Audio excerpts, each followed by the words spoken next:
बिस्मिल्लाहिर्रहमानिर्रहीम। अस्सलाम वालेकुम स्टूडेंट्स।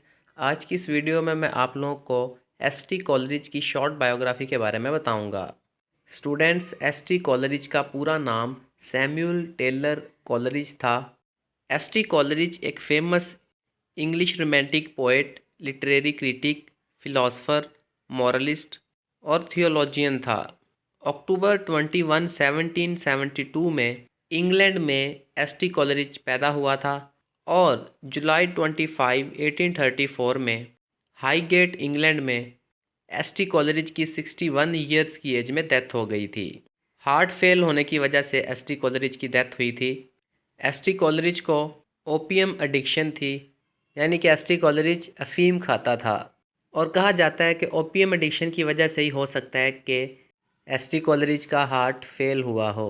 एसटी कॉलरिज ने अपने फ्रेंड विलियम वर्ड्सवर्थ के साथ मिलकर एक बुक लिखी थी, लिरिकल बैलेड्स, जिसकी वजह से इंग्लैंड में रोमांटिक मूवमेंट स्टार्ट हो गई थी 1798 में। तो विलियम वर्ड्सवर्थ के साथ साथ एसटी कॉलरिज को भी रोमांटिक मूवमेंट का फाउंडर कहा जाता है। लेक पोएट्स रोमांटिक पोएट्स का एक ग्रुप था और विलियम वर्ड्सवर्थ और एसटी कॉलरिज लेक पोएट्स इस ग्रुप के मेंबर थे।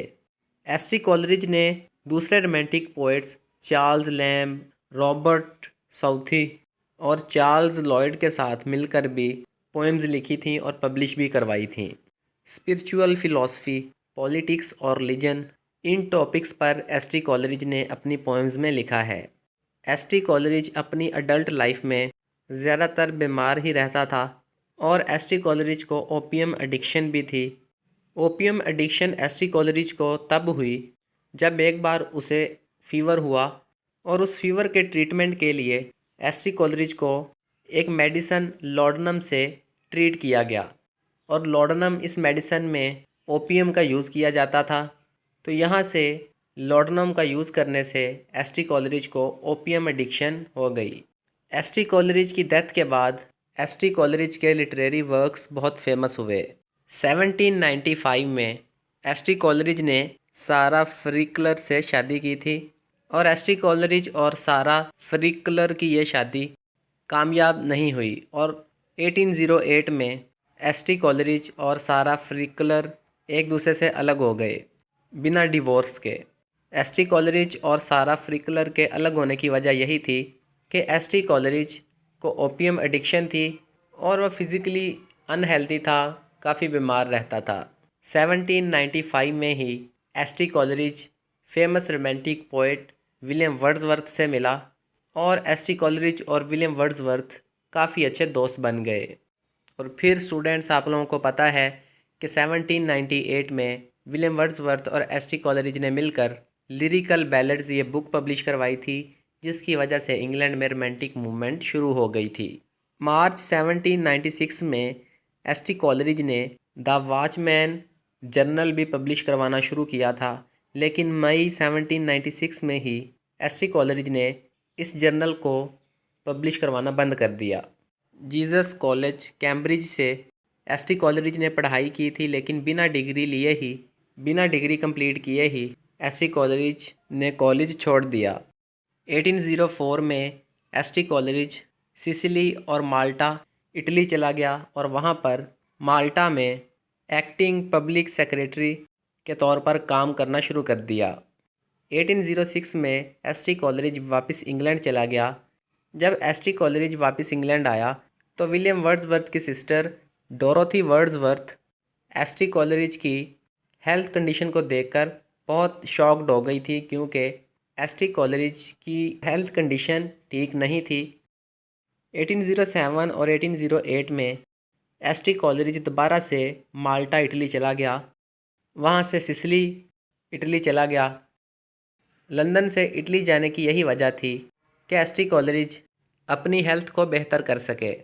1809 में एसटी कॉलरिज ने द फ्रेंड जर्नल पब्लिश करवाना शुरू किया था। फिर 1810 में एसटी कॉलरिज की विलियम वर्ड्सवर्थ के साथ लड़ाई हो गई थी और इस लड़ाई की वजह भी एसटी कॉलरिज की ओपियम एडिक्शन ही थी।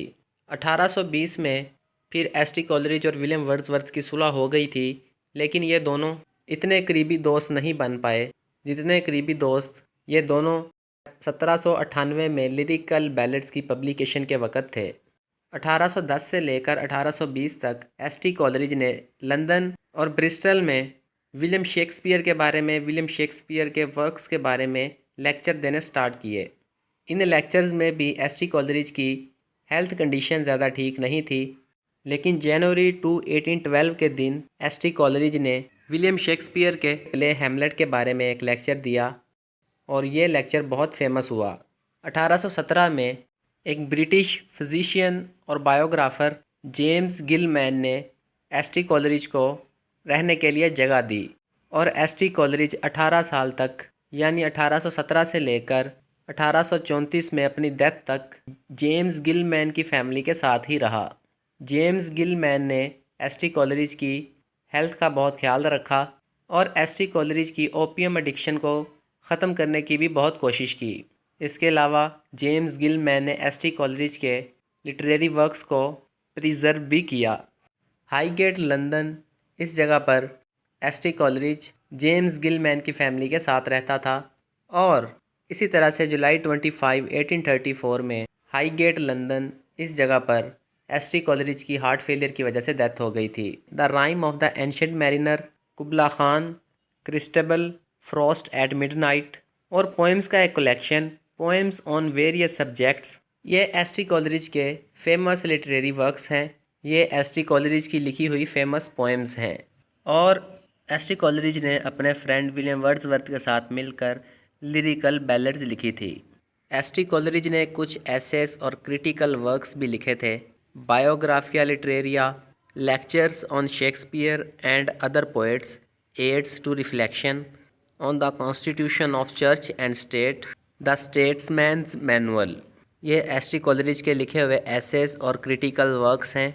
अगर एस.टी. कॉलरिज के राइटिंग स्टाइल की बात करें तो एस.टी. कॉलरिज ने अपनी पोइट्री में, अपनी राइटिंग्स में imagination, vivid imagery, musical rhythm, supernatural elements, dream like visions, philosophical depth, German philosophy, metaphysical ideas, symbols और एलिगरी, इन एलिमेंट्स का यूज़ किया है। एस.टी. कॉलरिज ने कन्वर्सेशन पोएम्स, इस जॉनरा को इंग्लिश पोइट्री में इंट्रोड्यूस करवाया था।